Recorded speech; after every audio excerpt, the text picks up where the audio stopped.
Сәлеметсіздер ме? Біз бүгін қазақтың көжесін жасаймыз.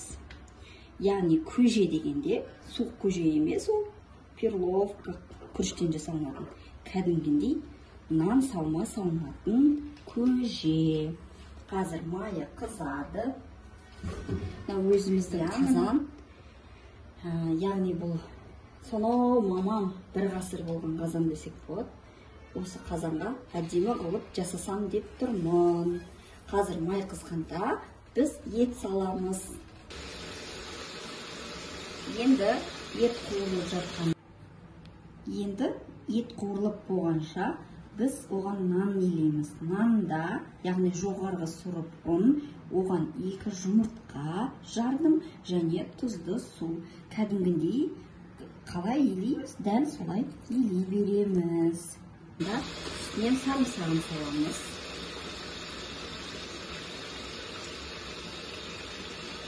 Осы сарымсақты 2-3 минут қуырып аламыз. Енді 2-3 минут қуырылған сарымсақтан кейін, яғни пияз, сәбіз қосамыз. Сәбіз. Бұны да 2-3 минут қуырып аламыз. Сүйекті әдейі қостым. Сүйек қосылса, тамақтың дәмі дәмдірек болады.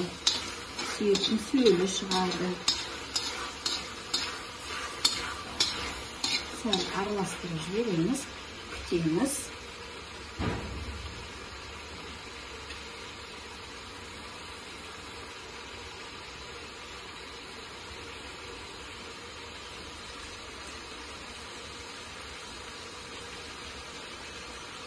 Енді сәбізді қуырып алған тәтті бұрыш, огородта өсіп тұрған тәтті бұрышты қосамыз. Тәтті бұрышта негізі қоспай қойса да болады. Бұл бірақ огородта қазір дайын тұрғаннан кейін мен қосып жатырмын. Негізі қазақтың нан көжесі құрамында ет, сарымсақ және картоп қана болады. Солай жасаса да дәмді шыға береді. Дегенмен енді көжеге негізі томат қосуға. Содан кейін томат қосуға болады, бірақ томаттың орнына біз огородтағы помидор дайын тұр, помидорды қостық. Яғни осылай помидордың суы шығады.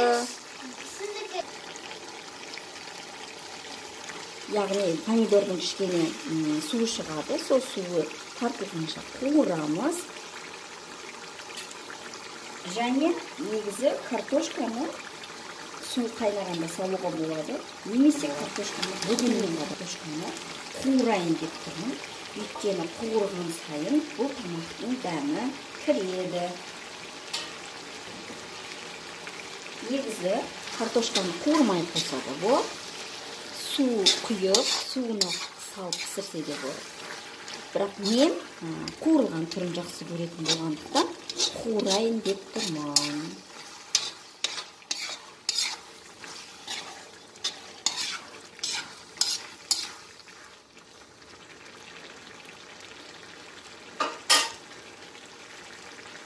Ал бұны 5 минут қуырамыз.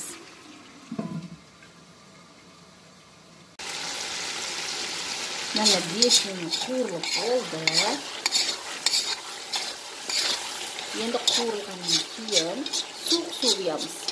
Қайнаған су құйсақ етіміз қатты болып кетеді. Суық суды құямыз.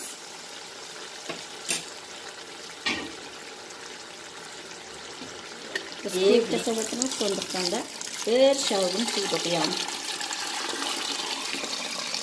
Неғып сонша көп демейміз, өйткені бізде көп жаз айы болғандықтан біз осылай көп жасаймыз.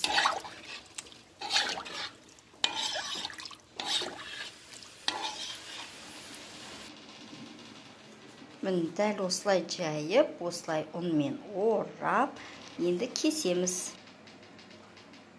Міне осылай турап, осындай Қазір қайнап тұрған көжеге саламыз.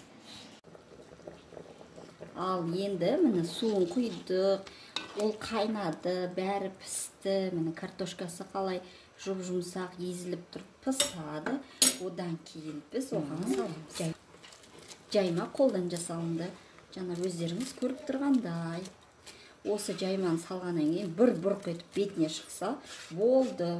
Бұл тамақ пысты деген сөз. Бұл яғни қазақтың көжесі. Мін